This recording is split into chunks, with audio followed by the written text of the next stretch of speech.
vamos a aprender cómo caminaron los primeros discípulos con el Mesías.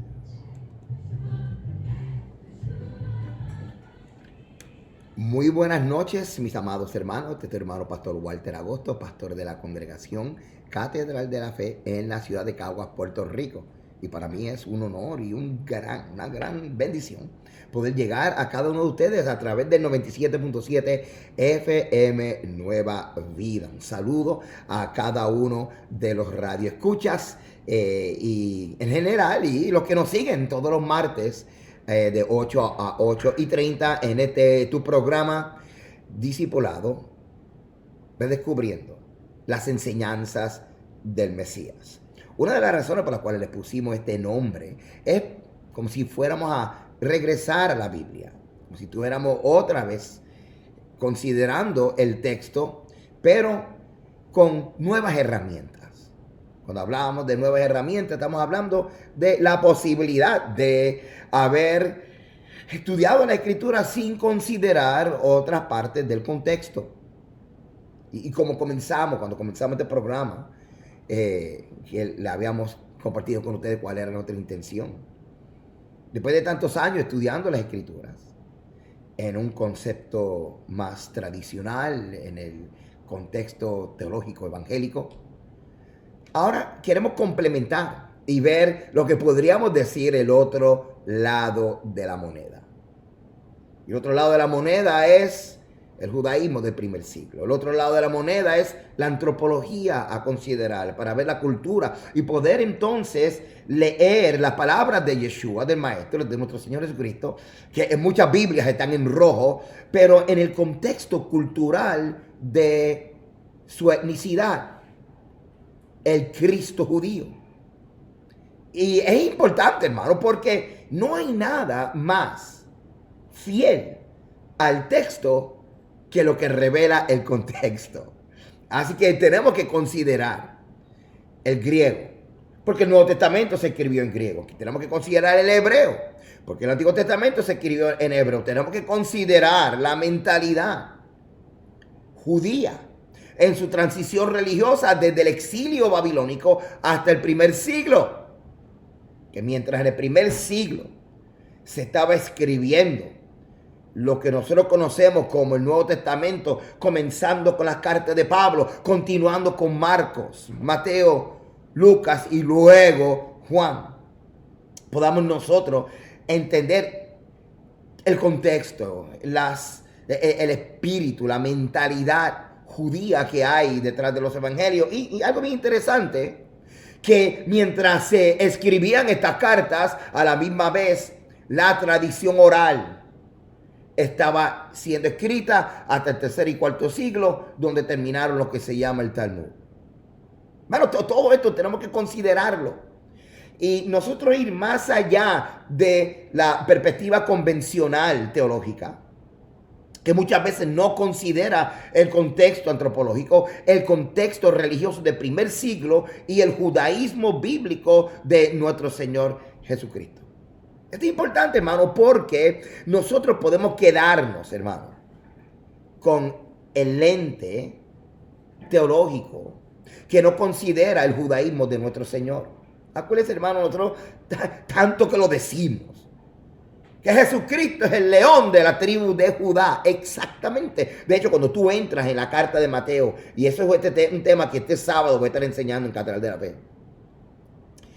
Fe. Cuando comenzamos el Evangelio de Mateo, te vas a percatar que comienza hablando acerca de, bueno, no se lo voy a decir, tienes que escucharme el sábado. Bueno, vamos a seguir estudiando el tema de cómo confiar en Dios. Cómo confiar en Dios. Y hoy cerramos el tema porque la semana que viene vamos a entrar en otro tema que tiene que ver con este nos va a llevar al próximo, así que espero que lo disfrutemos. Vamos a aprender Biblia hoy. Si usted está conmigo aquí en la radio y desea ver los visuales ahora mismo a través de Facebook Live, estamos retransmitiendo este programa para que los que quieran ver los visuales puedan tener la oportunidad de verlo.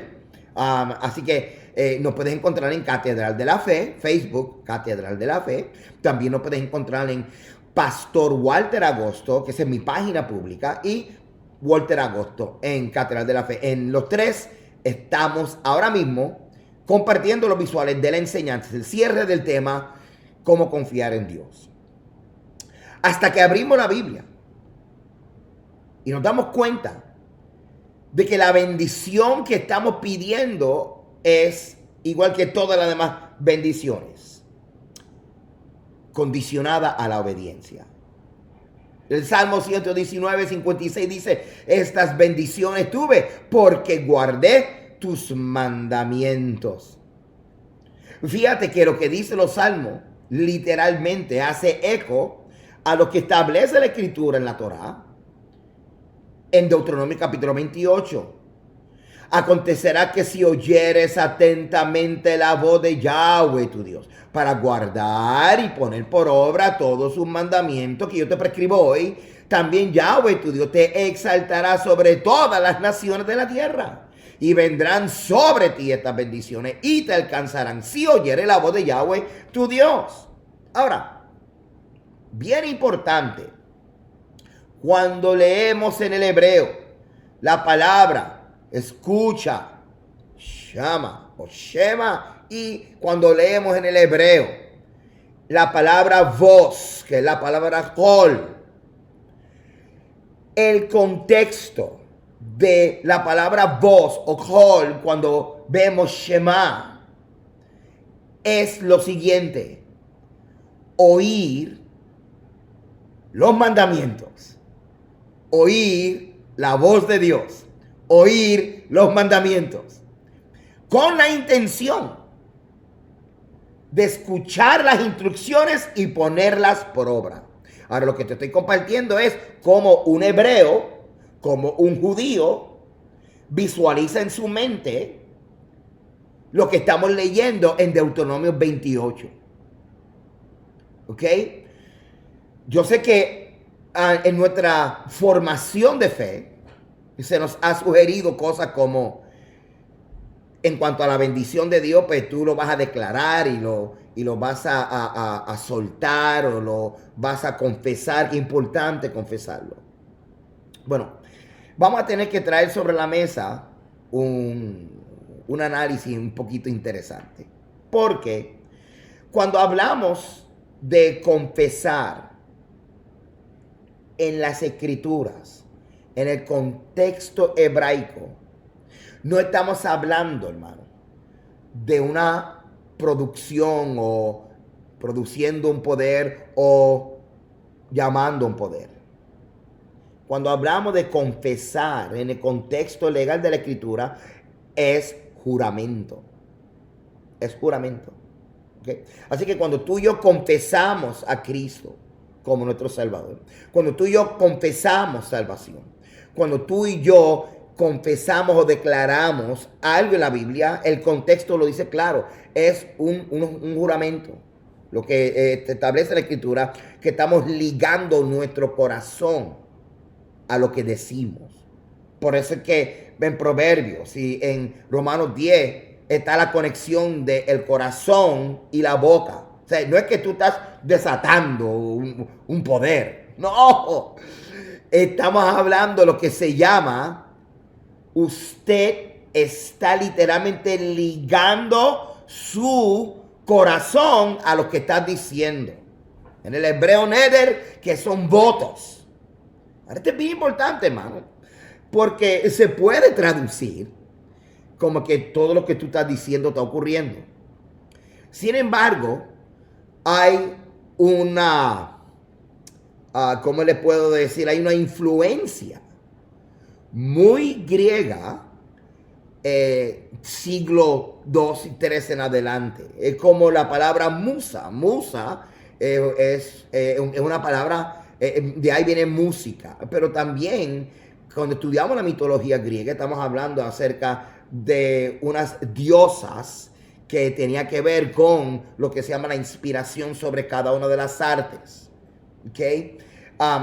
Así que a veces nosotros no nos percatamos de en qué conceptos estamos traduciendo ciertas palabras. Tú puedes traducir una palabra del griego al español, pero si la traduces, si la aplicas en un concepto no hebraico, te vas a alejar bastante. Por eso es que a veces no solamente es saber lo que dice en el griego o lo que dice en el hebreo, sino a la hora de tú traducirlo, si tú vas a traducirlo en el concepto correcto.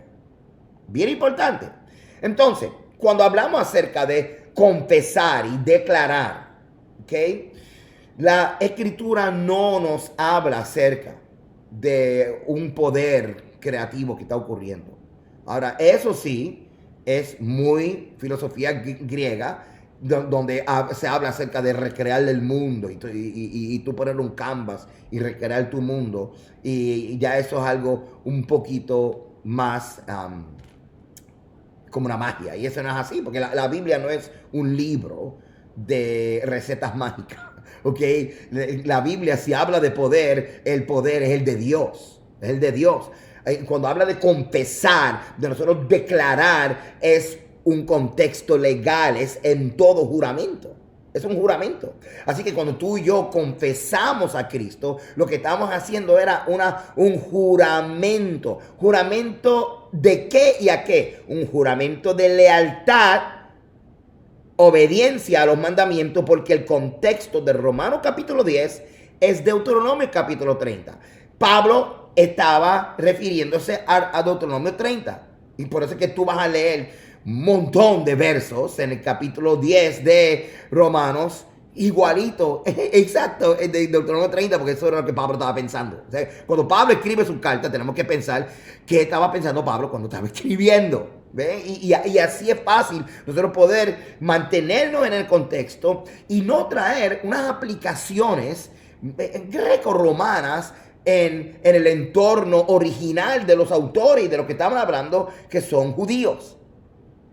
¿Okay? Esto es algo que debemos de considerar todos. Esto es algo que debemos de considerar. Ahora, vamos a regresar a nuestra presentación y quiero que vean algo. Salmo 78:7.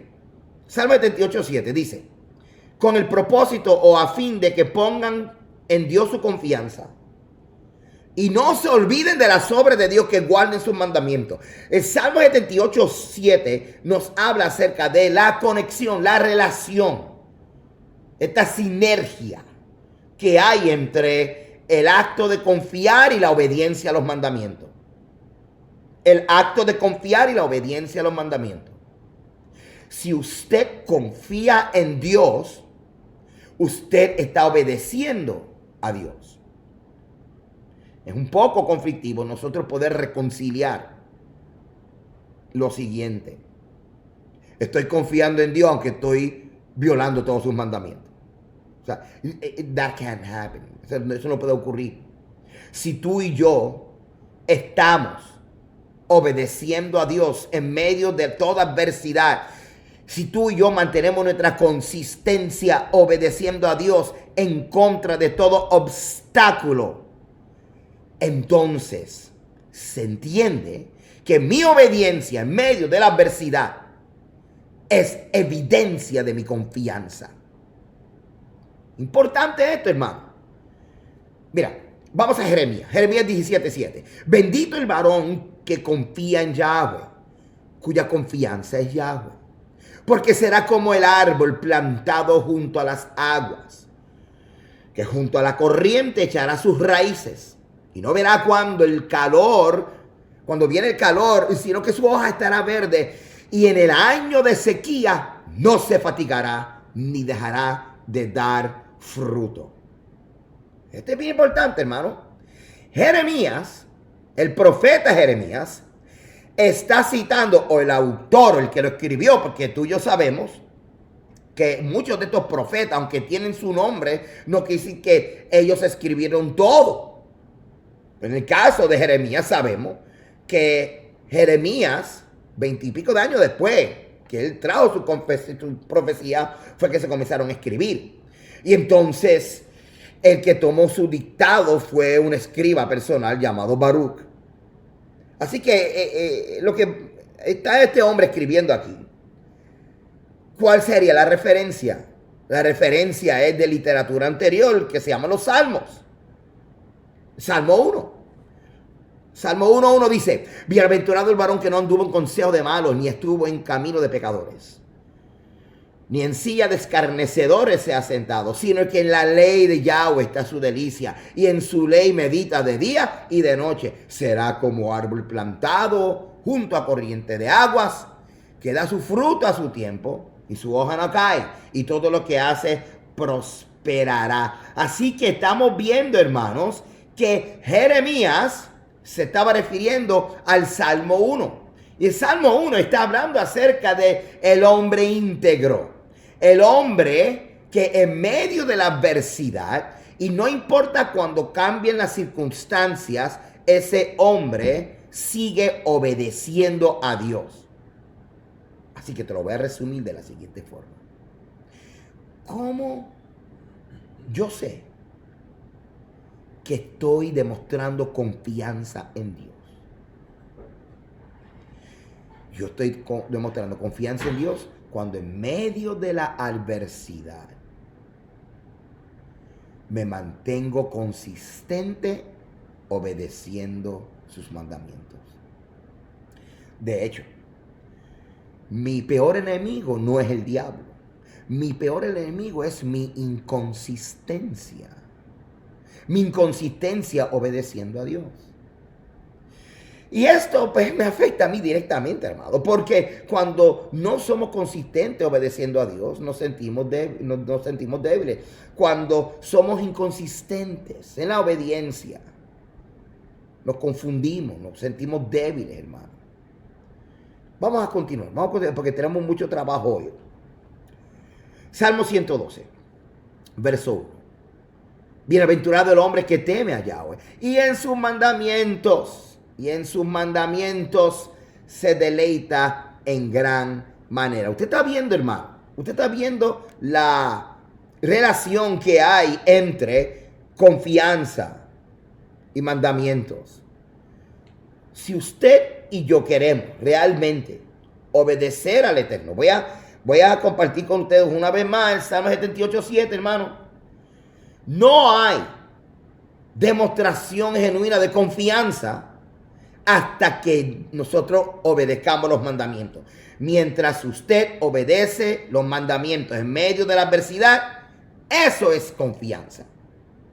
Cuando tú y yo no confiamos en Dios, tú y yo no le vamos a coger sus consejos. Cuando tú y yo no confiamos en Dios, tú y yo no vamos a obedecer sus mandamientos. Pero obediencia a los mandamientos en medio de la adversidad es la evidencia de que confiamos en Dios. ¿Y sabes qué Dios hace con la gente que Él confía? Él los exalta, Él los levanta. ¿Ok? Vamos un momento al Salmo 119:6. Entonces, no sería yo avergonzado cuando atendiese a todos tus mandamientos. Bendito sea el Señor. Jóvenes, estamos hablando literalmente de honor y vergüenza. Cuando yo, en medio de mi adversidad, me mantengo consistente obedeciendo a Dios, estoy demostrando confianza y no seré avergonzado. El reto está ahí. Consistencia en la obediencia. Así que yo te pregunto hoy, ¿estás siendo consistente en la obediencia? ¿O estás encontrando 20,000 razones para no obedecer a Dios? Yo te digo, hermano, tenemos que redefinir las cosas a la luz de la Escritura. Y no podemos inventarnos una definición de confianza que nos permita seguir viviendo en nuestra mediocridad, sino que la palabra del Eterno, la palabra de Dios, sus mandamientos, nos reta a todos nosotros. Nos reta a salir de la zona cómoda, nos reta a salir de la zona de la filosofía, de la opinión, de la justicia propia. Y que nosotros podamos esforzarnos y obedecer al Rey. Porque si tú confías en Dios, tú lo demuestras, no cantándole corito, tú lo demuestras obedeciéndole consistentemente en medio de la adversidad. Salmo 119, 6, lo voy a repetir. Entonces no sería yo avergonzado cuando atendiese a todos tus mandamientos. Honor se hace público cuando nos deleitamos obedeciendo los mandamientos que Dios mismo escribió con su dedo. Vergüenza se hace público cuando no nos deleitamos y no obedecemos los mandamientos que Dios mismo escribió con su propio dedo. Salmo 119, 60. Me apresuré y no me retardé en guardar tus mandamientos. Cuando nos deleitamos, queremos ser los primeros en obedecer al Eterno. Salmo 119, 115. Apartaos de mí, malignos, pues yo guardaré los mandamientos de mi Dios. Salmo 119, 1, 2, 3 y 4.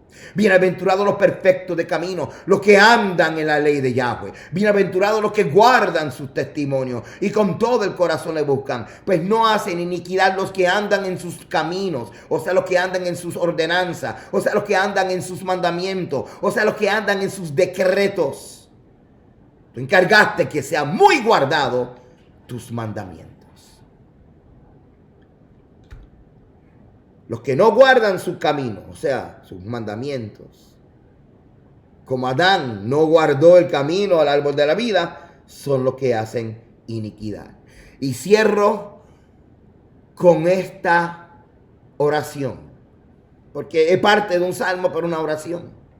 Y es Salmo 119, 18. Abre mis ojos y miraré las maravillas de tu ley. Amado, resumiendo, ¿cómo yo sé que estoy demostrando confianza? Cuando soy consistente, obedeciendo a Dios, aún en la adversidad. Mi confianza en Dios es obvia. Aunque tenga mis pensamientos, aunque tenga miedo por dentro, pero por encima demuestro que confío en Dios.